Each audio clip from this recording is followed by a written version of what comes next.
podcast da MIT Technology Review Brasil. Apresentado por Origin Health.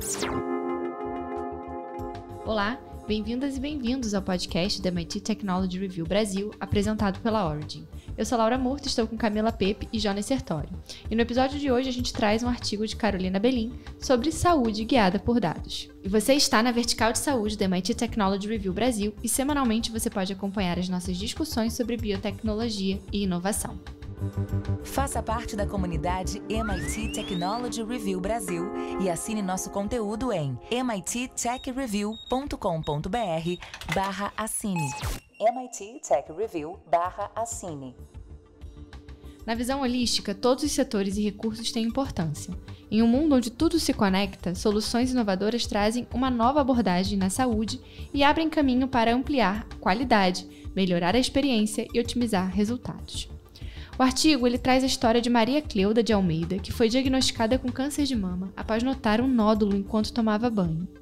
Dada a gravidade do caso, a paciente tinha urgência e decidiu pagar pelas primeiras consultas. A orientação recebida foi de iniciar a quimioterapia antes de passar por uma intervenção cirúrgica. Tendo a certeza de que ela precisava de uma assistência de longo prazo para cuidar da doença e sem condições financeiras para arcar com o custo, ela recorreu ao Sistema Único de Saúde. Certamente, muitas pacientes já passaram por uma situação semelhante e se identificam com o relato. Portanto, esse sentimento também é experienciado por familiares, amigos e outras pessoas próximas, todos que acompanham a apreensão da jornada do paciente. A Maria Cleuda, por exemplo, ela é manicure e mora em Guarulhos, na região metropolitana de São Paulo. E ao buscar uma unidade básica de saúde com diagnóstico em mãos, ela foi encaminhada ao Hospital da Mulher, que é uma instituição pública de referência em saúde feminina do governo do estado de São Paulo. E naquela época, ela foi uma das pacientes convidadas a participar de uma pesquisa inovadora conduzida pela instituição em parceria com um laboratório privado. E já com a doença controlada e prestes a encerrar o tratamento, que fez com comprimidos antineoplásicos, a paciente revisita seu processo terapêutico, que incluiu então a participação nessa pesquisa para saber qual tratamento deveria ser feito no caso dela e até a possibilidade de não fazer a quimioterapia. Camila, esse caso que a gente trouxe aqui, como pano de fundo, da Maria Cleuda, traz um exemplo de individualização do tratamento, que a partir de dados gerados indicou que a paciente não tinha necessidade de realizar uma quimioterapia. Quais ferramentas e tecnologias já estão disponíveis hoje e podem ajudar nesse processo de tomada de decisão baseado em dados? Como foi esse caso que a gente apresentou, e a gente pode dizer que essa pode ser considerada uma estratégia eficiente? No caso da Maria Cleuda, encontrar a terapia específica foi possível a partir de uma tecnologia chamada Oncotype DX, que é um teste genético para o câncer de mama, que analisa 21 genes de tecido tumoral e é usado para determinar o risco de recorrência do câncer e o benefício do tratamento quimioterápico nos casos de tumores que apresentam receptores hormonais positivos sem expressão da proteína HER2. Maria Cleuda diz que fez esse exame e realmente eles constataram que não precisava fazer a quimioterapia, que o medicamento oral iria resolver. Após a cirurgia, ela fez uma radioterapia e começou a medicação. No começo, ela diz que teve um enjoo fraco e depois uma vida normal, não teve queda de cabelo e nem ficou debilitada. Entusiasmada, ela conta que em janeiro de 2024 vai completar 5 anos utilizando a medicação oral, o tamoxifeno, fármaco que bloqueia a atuação do estrogênio nas células do câncer de mama, impedindo que elas recebam estímulo hormonal para crescer e se multiplicar. E que, ao que tudo indica, ela vai receber alta médica, encerrando uma longa jornada. Cleuda foi uma das 76 pacientes do Hospital da Mulher que prescindiram de quimioterapia após a realização do exame genético e foram tratadas com hormonioterapia ou radioterapia, intervenções consideradas menos agressivas para a saúde geral. A utilização da tecnologia na pesquisa tornou-se viável por meio de uma parceria com o Grupo Fleury. De posse do material tumoral coletado pelo hospital, o laboratório ficou responsável pela fase pré-analítica. Após, as amostras foram enviadas aos Estados Unidos para a Genomic Health, que é a desenvolvedora do Oncotype, para o processamento. Por fim, as equipes médicas de ambas as organizações discutiram individualmente cada diagnóstico. No total, 111 mulheres participaram do estudo. Inicialmente, 109 delas tinham indicação para quimioterapia de acordo com dados clínicos. Após a realização do Oncotype DX, esse número foi reduzido em 69,7% e apenas 35 pacientes seguiram com a quimioterapia. A economia gerada foi calculada em torno de R$ 420 mil. O médico integra atualmente o corpo clínico do Hospital Beneficência Portuguesa de São Paulo. Apesar de não exercer nenhum cargo de gestão na saúde pública no momento, com base na experiência anterior, ele avalia que o SUS está atrasado quando se pensa na tomada de decisão baseada em dados. Para ele, às vezes, os gestores são imediatistas e não percebem que dentro de alguns anos a economia ganha uma escala que passa a ser compensatória. Então, ele conta que precisamos desenvolver melhor essa visão do médico de longo prazo. E Jonas, como a criação de uma cultura de uso de dados em saúde pode contribuir para a sustentabilidade do sistema e garantir níveis de excelência no cuidado ao paciente? Bom, Laura, historicamente, se pensarmos na evolução da humanidade, há um salto gigantesco em termos de expectativa de vida em um período relativamente curto.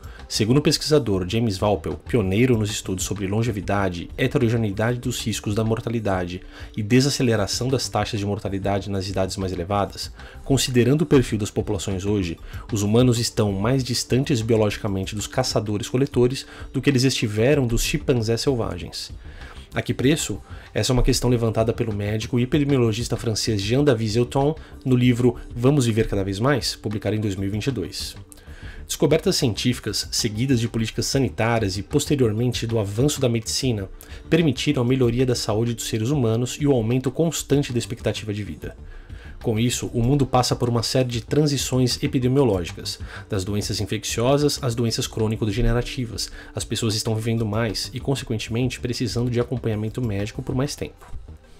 Ao passo que os gastos com saúde se tornam cada vez mais altos, não só pelo envelhecimento das populações, como também pelos custos das novas tecnologias, o mundo parte para um debate com variáveis que alcançam protagonismo. Perguntas como, por exemplo, os sistemas têm considerado essas transformações para conseguirem operar com qualidade? Os modelos econômicos em vigor hoje estão de acordo com a realidade? Quanto o uso de novas tecnologias pode encarecer ou baratear as despesas, considerando avaliações de custo-efetividade, mas sem esquecer de colocar o paciente no centro? E por fim, como uma boa gestão de dados pode nos ajudar a superar os desafios que se apresentam para a saúde do século XXI? No Brasil, mais de 50 milhões de pessoas possuem um plano privado de assistência médica, segundo a Agência Nacional de Saúde Suplementar, ANS. É nesse setor que muitos brasileiros têm acesso a tecnologias de vanguarda e serviços de ponta. Há alguns anos, especialistas alertam para o fato de que o atual modelo de remuneração da cadeia, chamado de Fee for Service, tende a estimular gastos exagerados e sem controle de exames e procedimentos clínicos. O exercício para os gestores tem sido de uma mudança de pensamento e a geração de incentivo econômico para melhores desfechos clínicos, ou seja, melhores resultados para os pacientes. Alguns atores da cadeia já se posicionam rumo a esse caminho e aproveitam as informações para traçar novas estratégias. Edgar Gil Razat, diretor executivo médico da unidade de negócios B2B e Novos Elos do Grupo Fleury, relata que, quando há um repositório tão rico e se coloca um profissional de ciência de dados e um médico trabalhando juntos, coisas muito poderosas acontecem. A empresa de medicina diagnóstica utilizou um extenso volume de informações acumuladas ao longo de quase 100 anos de existência para avançar. São 2,5 bilhões de resultados de exames analisados. Fortalecendo a disseminação de uma cultura de dados, o grupo tem investido na contratação de profissionais de Data Science para fazer parte das equipes multidisciplinares. Razat conta que a medida está proporcionando descobertas interessantes. Analisando os quase 5 milhões de exames relacionados ao rastreamento preventivo e diagnóstico de câncer de mama, por exemplo, eles observaram que 37% dos casos confirmados se iniciavam em mulheres com menos de 50 anos de idade. A informação foi imprescindível para traçar estratégias de prevenção. Ele explica que começaram a elaborar protocolos olhando para aquelas pacientes que já estavam com seu último rastreamento preventivo há mais de 18 meses e observando também os dados da literatura. Se há um determinado número de mulheres em gap de cuidados, sabe-se que algumas dezenas podem estar com câncer não diagnosticado. Então, são criados protocolos de engajamento com o objetivo de encontrar esse perfil. O executivo conta que, ao entender o valor desse rastreamento, o laboratório propôs um modelo de remuneração baseado em resultados. Ele detalha que nos contratos que possuem com empresas e com operadoras de planos de saúde, eles são remunerados, por exemplo, pelo engajamento da paciente. O sucesso do modelo é quando conseguem engajar proativamente a paciente para que ela faça o rastreamento preventivo, e a partir disso, se houver uma situação de câncer que seja identificada precocemente. A mais recente novidade, ainda em fase de implementação pelo Fleury, é uma parceria com uma startup para disponibilizar ao médico, no momento da consulta, informações geradas pelos smartwatches dos pacientes.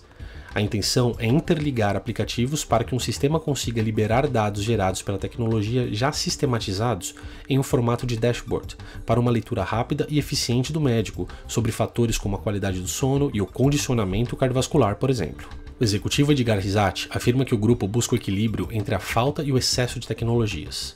Muitas tecnologias têm um impacto clínico muito significativo.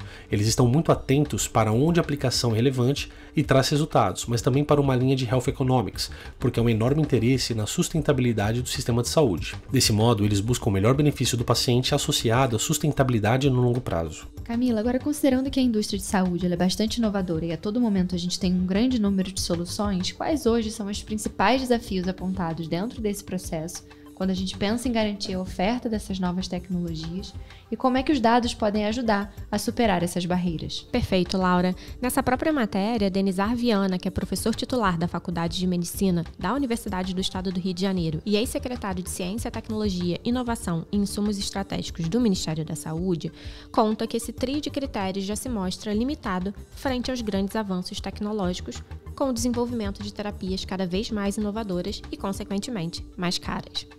Ele fala que a Europa tem feito muito bem essa reflexão de buscar outros instrumentos junto da avaliação da evidência, análise econômica e impacto orçamentário. Ele conta que o que esses países têm feito são incorporações condicionadas à apresentação de resultados depois, de mundo real, porque você precisa criar alternativas, uma vez que esses métodos tradicionais têm limitações para avaliar condições cada vez mais complexas, como a terapia gênica. O modelo tradicional foi idealizado para lidar com doenças prevalentes. Ele reforça que quando você entra em um outro escopo, você começa a demandar outros instrumentos de análise. O médico e ex-ministro da Saúde, Nelson Tais, acrescenta que seguir trabalhando com uma metodologia desatualizada significa que novas terapias provavelmente não serão disponibilizadas a quem precisa. Para ele, a expectativa é que esse volume de coisas mais caras chegue com cada vez mais força. O problema do sistema de ATS é que ele está sendo usado há uns 50 anos. Ele reforça que o modelo que fala em custo-efetividade normalmente trata da disposição para pagar e não da capacidade. O argumento dos custos que você deixa de ter, como internação, são muito baixos se comparados ao custo do remédio. Quanto melhor o produto, mais difícil dele ser custo-efetivo. Então, por isso, ele avalia que a metodologia tem que ser revista. A custo-efetividade de uma tecnologia envolve uma avaliação que compara diferentes intervenções de saúde, uma terapia já existente e uma nova que se propõe, em suas despesas monetárias e seus efeitos clínicos, como eventos adversos e mortalidade. Os benefícios da tecnologia são mensurados em anos de vida ajustados pela qualidade, que quer dizer ponderar o tempo de vida pela qualidade de vida proporcionada. Atribuir valor, comparar benefícios e pesar questões financeiras é, sem dúvida, uma das grandes problemáticas da saúde no mundo. Partindo do pressuposto de que não é possível ofertar todas as novas tecnologias, é preciso fazer escolhas. Denizar Viana é taxativo em afirmar que a sociedade precisa participar dessa discussão. Para ele, se você tem um orçamento que não pode contemplar todas as necessidades e desejos na área da saúde, principalmente diante de tecnologias de maior custo, cabe a quem regula definir prioridades. Para ele, quando se define prioridade, um grupo vai ficar excluído. Então, é preciso definir regras muito transparentes e critérios para legitimar o processo decisório. Na avaliação do professor, além do Ministério da Saúde, outros atores do governo devem se envolver nesse debate. É preciso haver uma discussão interministerial, com o envolvimento do Ministério da Economia, da Justiça, da Indústria e Comércio. Já para Nelson Tais, alocar recursos da melhor forma exige uma visão estratégica do sistema como um todo. Decisões orientadas por dados tendem a apresentar essa avaliação macro, mas também tem custo. Ele conta que você tem que ter dado de tudo, da sociedade, de infraestrutura, de acesso, de desfecho, de verba disponível. Só que é muito difícil criar um programa de dados de qualidade, porque tem que ter investimento, tem que definir quais dados você precisa e, como Nelson Tais diz, não tem como sair colhendo tudo. Nelson Teich reforça que montar uma operação com essas características custa dinheiro. Acesso à informação de qualidade é muito complexo. Na jornada de um paciente com uma doença crônica, como o câncer, a tomada de decisão se inicia na esfera individual, passa pela orientação de médicos e profissionais de saúde e sua continuidade depende de recursos disponíveis no sistema público e no sistema privado para o planejamento de um tratamento potencialmente mais efetivo. Do micro para o macro, a aplicação de ferramentas inovadoras como a inteligência artificial e a análise de dados contribuem para decisões embasadas. Na saúde, o olhar humano é potencializado pela tecnologia. É preciso saber usá-la. No Brasil, a digitalização da saúde teve uma evolução impulsionada durante o período da pandemia da Covid-19, inclusive no que diz respeito à interoperabilidade de dados entre instituições públicas e privadas. No entanto, o momento ainda é de estruturação. Em ambas as esferas, há iniciativas em andamento e muito a evoluir. E hoje aqui no podcast a gente tem o prazer de convidar o Dr. Edgar Gil Risati, que é diretor executivo médico da Unidade de Negócios B2B e Novos Elos do Grupo Fleury. Bem-vindo, Dr. Edgar. Muito obrigado, Laura. Prazer estar aqui com vocês e com os ouvintes. Dr. Edgar, a gente tem falado muito sobre medicina personalizada nos últimos tempos, né? Tanto em termos de revolução desse cuidado quanto de acesso, mas eu queria te ouvir sobre o papel da medicina, do tratamento personalizado para os pacientes de modo geral e também especificamente para a oncologia. Bom, a medicina de precisão, né, ou aí o que muitas vezes a gente usa como sinônimo medicina personalizada, ela tem um papel fundamental, né, dentro dos novos tratamentos e o que a gente tem visto dentro dessa evolução por que passa a medicina, né, tanto em termos da biotecnologia quanto em termos digitais. E isso é mais verdadeiro ainda em oncologia, né, no sentido em que muitos dos novos tratamentos, eles são baseados ali em fármacos, em drogas com alvo molecular específico, né, que por sua vez são identificados aí por testes genéticos, né, e hoje com a genômica nós temos aí a oportunidade, né, de fazer o sequenciamento do DNA tumoral e investigar ali as alterações genéticas presentes no tumor, né? E muitas vezes isso é que nos dá ali um indício se um determinado tipo de tumor vai responder ou, né, por outro lado, vai ser resistente a um determinado tipo de tratamento. Então, assim, a medicina personalizada, ela traz aí novas possibilidades, né? Ajuda muito aí o médico a escolher o melhor tratamento para o seu paciente, né? E muito do que a gente faz na genômica, né, buscando aí fazer uma avaliação abrangente de vários genes simultaneamente, né, dentro investigando o DNA tumoral, para exatamente aí identificar qual que é o melhor tratamento, ajudar, né, o médico oncologista a identificar o melhor tratamento para aquele paciente. Um outro aspecto em que ela pode ajudar muito, né, é na investigação do DNA tumoral circulante, né, aquele que a gente chama de biópsia líquida, em que a gente, por pequenos fragmentos de DNA tumoral que estão em circulação, a gente, por meio do sequenciamento em larga escala, aí, né, o que a gente chama de sequenciamento de nova geração, a gente consegue identificar marcadores específicos do tumor que também, né, nos permitem direcionar aí o tratamento mais adequado para aquele paciente. Mais do que isso, eles nos ajudam a fazer o segmento, né, pós-tratamento, sem precisar rebiopsiar o tumor, sem precisar de métodos mais invasivos para ali acompanhar a resposta ao tratamento naquele paciente, uma vez que a gente conhece, né, ali a alteração genética específica relevante para aquele tumor. A gente pode fazer o acompanhamento por meio do método que a gente passou a chamar, né, de biópsia líquida. Perfeito, doutor Edgar. E até aproveitando esse tema, né, que você está falando dos tratamentos personalizados, eu imagino que esse tipo de tratamento mostra cada vez mais a importância dos dados na área da saúde, né? Porque você precisa, como você falou, saber e conhecer detalhes do paciente, né, para que você possa oferecer uma terapia personalizada e que esse benefício ele se reflete num sistema como um todo, não apenas permitindo que esse paciente ele receba, né, o tratamento certo, o tratamento mais adequado, né? Não diria nem certo, mas um tratamento mais específico, mais personalizado para ele e com isso receber uma terapia mais assertiva, mas também em termos de saúde financeira. Aí, eu queria que você contasse um pouco pra gente, de acordo com a sua experiência aí, se você puder compartilhar, claro, como que vocês têm mostrado o valor desses testes genéticos, que são testes que muitas vezes têm um custo associado, com relação a mostrar o valor da realização desses testes para que esses tratamentos possam ser oferecidos para os pacientes e se os dados, de alguma forma, têm contribuído com essa... com mostrar essa prova de valor desses testes.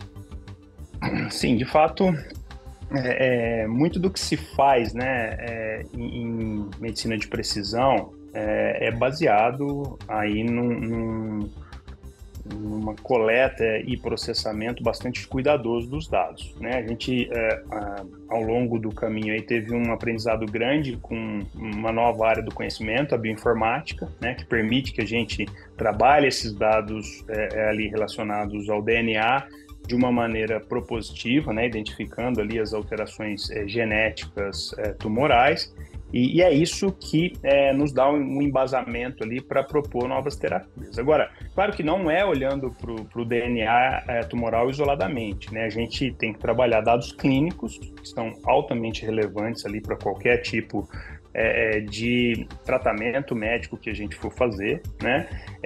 E a gente tem ferramentas que nos ajudam nessa curadoria, né, para buscar a melhor proposta terapêutica para aquele paciente, né? Então, hoje, por exemplo, dentro desse contexto do que nós estamos falando, nós temos um teste, que é o Oncofoco, e ele tem o objetivo de fazer uma investigação simultânea de 421 genes que eles estão presentes de forma recorrente em diferentes tipos de tumores, né? E fazendo essa investigação, a gente identifica as alterações genéticas ali, as mutações, às vezes as translocações, as fusões entre os genes, e uma vez que a gente tenha os dados, né, relacionados ali a sexo, idade, aos aspectos clínicos, né, ao tipo de tumor daquele paciente e mais os dados genéticos, a gente tem ferramentas que usam recursos de inteligência artificial para nos ajudar a identificar, né, qual seria ali, com base nas alterações genéticas encontradas, o melhor tratamento a propor para aquele paciente e mais do que isso, né, quais os estudos que embasam a essa proposta, né, se a gente tem ali ensaios clínicos que estejam ao nosso alcance aqui em nosso meio para que o médico, eventualmente havendo interesse, necessidade por parte daquele paciente, ele possa acessar, e toda essa curadoria de informações vai servir ali como insumo para os nossos... A gente tem aqui um board, né, uma espécie de um tumor board, em que estão presentes ali médicos, pesquisadores, profissionais do laboratório, e que eles vão usar essas informações para fazer o laudo, né, com as melhores opções para aquele paciente, de forma a gente ajudar o oncologista a fazer as escolhas da melhor maneira possível. Então, tudo isso, né, é um processo que ele é eminentemente baseado em dados. Doutor Edgar, falando um pouco dessa questão econômica, existe uma tendência em se falar de remuneração por performance, né? Nesse caso, os dados eles acabam sendo fortes aliados, né, para o sucesso desse modelo. Eu queria saber a sua opinião sobre como você enxerga essa proposta de remuneração baseada em resultado. A gente tem, né, evoluído no sentido de buscar novas formas de remuneração baseadas em valor, né? E aí, dos pontos que a gente tem trabalhado, né, que também envolve aí, a gente ter um processo sistematizado de trabalhar os dados, por meio de uma combinação que a gente tem visto que é bastante virtuosa, que são de médicos trabalhando com cientistas de dados, às vezes ao contrário, né? Cientistas de dados ali trabalhando com grandes volumes de dados e aí formando parceria com médicos no sentido da gente pensar em soluções para aquele problema específico, né? Então, um dos repositórios em que isso tem acontecido, né, a gente tem um repositório de dados relacionados à mama, né, exames relacionados à mama, principalmente câncer de mama, mas não só, né? E isso, dado o volume de dados que a gente tem aqui, né, especialmente em medicina diagnóstica, aqui no Grupo Fleury, a gente tem atualmente um repositório com mais de 5 milhões de resultados de exames, né? Tanto mamografias, resultados de ressonância magnética, de ultrassom, de testes genéticos e de testes até de outros tipos de testes mais relacionados ali a doenças da mama, tá? E trabalhando dessa forma, né, a gente, tanto ali numa linha da gente conseguir estabelecer ali uma estatística descritiva, né, assim, o que a gente viu que mesmo informações básicas muitas vezes são relevantes, né, a gente viu que, por exemplo, assim, 37% das pacientes que têm câncer de mama, elas têm ali menos de 50 anos de idade, uma porcentagem relevante tem menos de 40 anos. Então, só isso nos dá ali algumas informações que por si só já são relevantes, mas eles nos permitem identificar, por exemplo, gaps de cuidado, né? Mulheres que já estavam ali há mais de 18 meses desde do seu último exame preventivo. E com isso, né, por meio desse trabalho de cientistas de dados e dos médicos, a gente começou a elaborar alguns tipos de protocolos, né, em que a gente poderia buscar auxiliar aí de novas formas, né, a gente cuidar desse gap de cuidado. E uma das maneiras, né, em que a gente optou por experimentar, né, seria, bom, como é que a gente pode aumentar o engajamento para que essas mulheres façam rastreamento preventivo? E aí fizemos ali alguns experimentos e claro que a gente só acessa, né, a gente identificou mais de 10 mil mulheres com esse perfil, né, e a gente só pode acessar aquelas que fizeram o opt-in ali para receber informações a respeito da sua saúde, né, que já tiveram contato com o nosso sistema e deram autorização para que a gente acesse, né, e foi isso que a gente fez, né? Aí, isso reduziu aí para um contingente um pouco menos de 2 mil mulheres e a gente identificou formas, né, de enviar mensagem para propor esse engajamento, seja por meio de WhatsApp, seja por meio ali de e-mail, né? E fazendo de uma maneira propositiva, a gente aumentou em mais de 10 vezes o retorno que a gente tem normalmente quando a gente faz isso sem nenhum direcionamento. Mas mais importante do que isso, né, a gente viu que além da questão do engajamento eletrônico, muitas vezes é importante o engajamento humano, né, da gente ativamente propor para que, né, explicar a situação, propor para que essas mulheres elas ali se engajem com ali o rastreamento preventivo. E essa foi uma abordagem que nos trouxe um grande aprendizado, né? Nós testamos diferentes protocolos, diferentes maneiras de fazer essa abordagem, e isso deu origem, né, a uma nova forma de engajamento, né, que ela tem esse aspecto que vocês mencionaram, da gente ter ali uma forma de remuneração por performance, no sentido em que a gente firmou um contrato, né, com uma grande empresa, de uma grande operadora de saúde no país, em que a gente faz o engajamento proativo dessas pacientes e a gente só é remunerado naquelas situações em que esse engajamento é bem sucedido, né? Então, essa foi uma das formas, e agora, né, mais do que até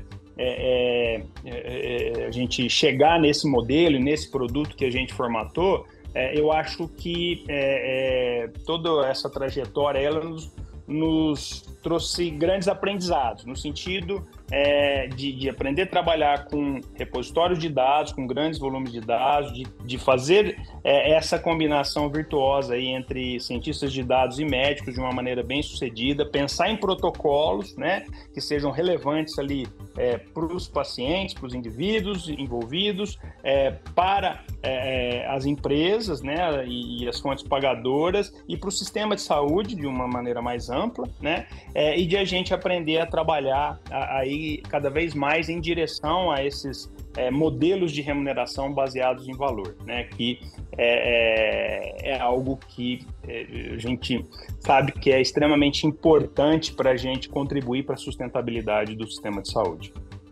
Legal, doutor Edgar. E agora, até falando nessa questão da sustentabilidade, você já trouxe aqui bastante a importância, né, o entendimento da importância dos dados dentro de todo esse contexto, trouxe exemplos de aplicação de dados que vocês já têm utilizado, e eu queria perguntar um pouco relacionado aos desafios, né? A gente sabe que dados, eles...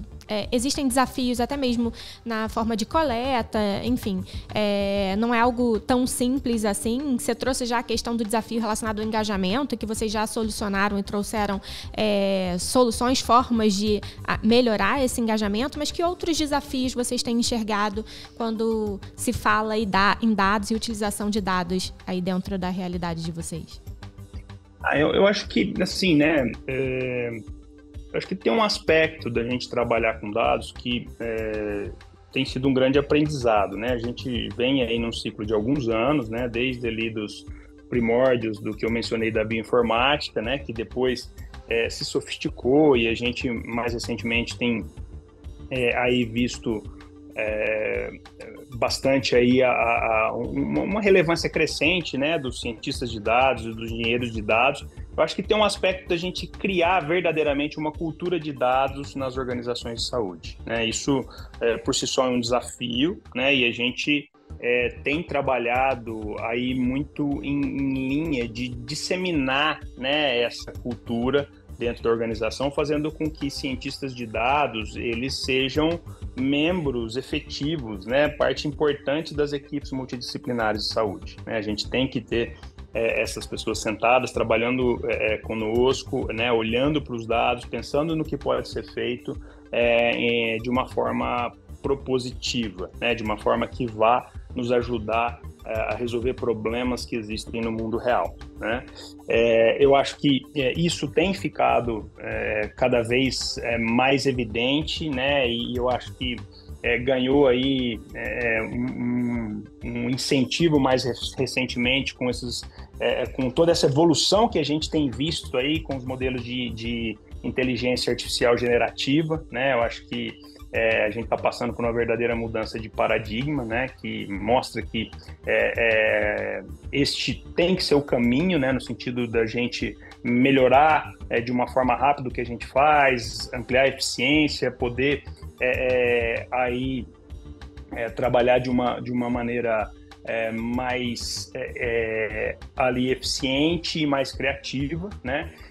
E, assim, dentro de organizações de saúde, a gente tem uma série de questões, né, relacionadas aí à confidencialidade, que a gente tem que cuidar, né, a maneira da gente organizar esses dados, né, eles precisam ser organizados de uma maneira que eles possam ser utilizados de uma forma que eles ali tragam informações relevantes. Tem a questão da anonimização, né, que é outro aspecto importante, tudo relacionado à Lei Geral de Proteção de Dados, esse cuidado aí que, né, com a gente só acessar os dados daqueles que tiverem um consentimento aí para que todos tenham seus direitos garantidos.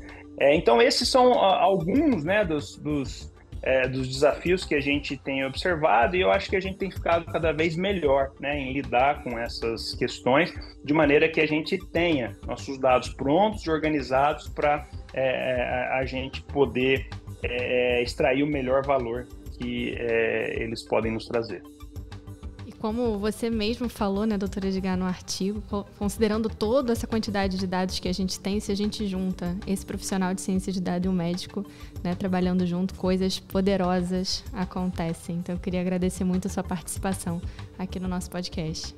Foi um prazer estar com vocês Eu que agradeço pela oportunidade. O nosso episódio está chegando ao fim. Lembrando que esse é um artigo da nossa revista digital de saúde. Se você ainda não conferiu, vai lá em mittechreview.com.br/assine para entrar na nossa comunidade. Semana que vem tem mais um episódio e eu espero você. Até lá! Você ouviu o podcast da MIT Technology Review Brasil. Apresentado por Origin Health. A maior publicação de tecnologia do mundo agora está no Brasil.